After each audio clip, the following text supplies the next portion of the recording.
The acting world lost a true legend this week with the death of Oscar winner Robin Williams. Best known for his comedic turns, the actor earned plenty of accolades for his serious roles. In fact, more and more comedians are taking on these dramatic parts, as many of those who make us laugh are also great at making us cry. 'Cause you're a sky full of stars. They're the hilarious stars who shocked us with their dramatic turns. This is coffee. What do you do with it? We have it with our breakfast. Oh, allow me. He was one of the world's favourite comedians. But the late Robin Williams proved he was much more than a one-trick pony, with acclaimed roles in Dead Poets Society and Good Will Hunting. But you can't tell me what it feels like to wake up next to a woman and feel truly happy. Robin's comic relief co-star Whoopi Goldberg also swapped the stand-up for a starring role in 1985's The Colour Purple. The jail you plan for me is the one you're gonna rot in. And the trend continues, with comics like Jim Carrey, Jamie Foxx and Eric Bana all showing their dramatic flair, while the kooky Steve Carell is generating plenty of Oscar buzz for his chilling performance in the upcoming Foxcatcher. What do you hope to achieve, Mark? I want to be the best in the world. Oh, looks like a good one. Jason Davis joins us live at the desk. Jabba, why was Robin Williams so good at shifting between comedy and drama?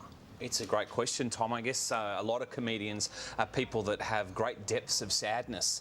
You know, it's a bit of a cliche that, you know, the sad clown, you know, Tony Soprano used to talk about that in The Sopranos. And with Robin Williams, as we've learned this week, clearly he was, you know, haunted by demons that got the better of him. So I think when he did decide to take on other roles, we were able to believe that there was something more beneath the surface than just laughs. How hard is it as an actor to turn from that comedy side into the drama?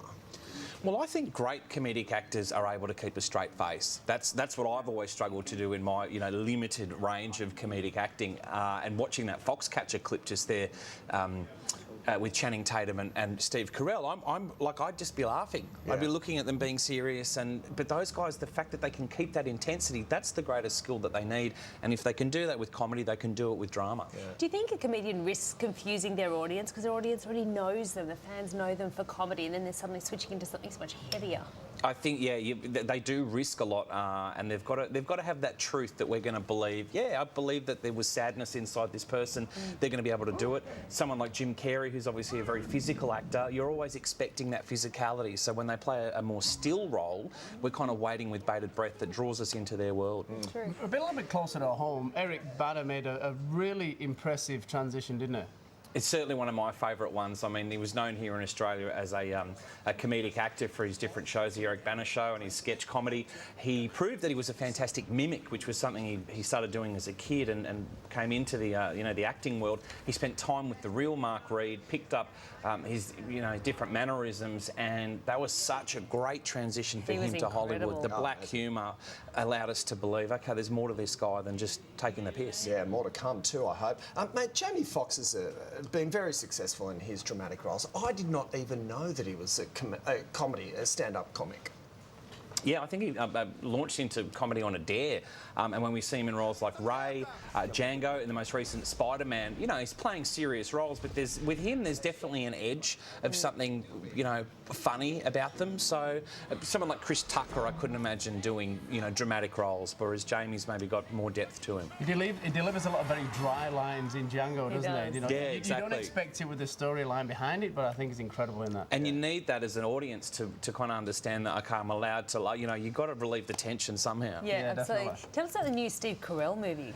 This is something, I've just been watching the trailer for this online. It's not out for a few months. It is Bennett Miller, who is the director behind Moneyball, who, of course, directed Jonah Hill, you know, a great comedic actor and made him very serious. And Capote, this is the story of a couple of Olympic wrestling champions from the US, the Schultz brothers, and a paranoid schizophrenic who befriends them and ends up killing one of them. Spoiler alert.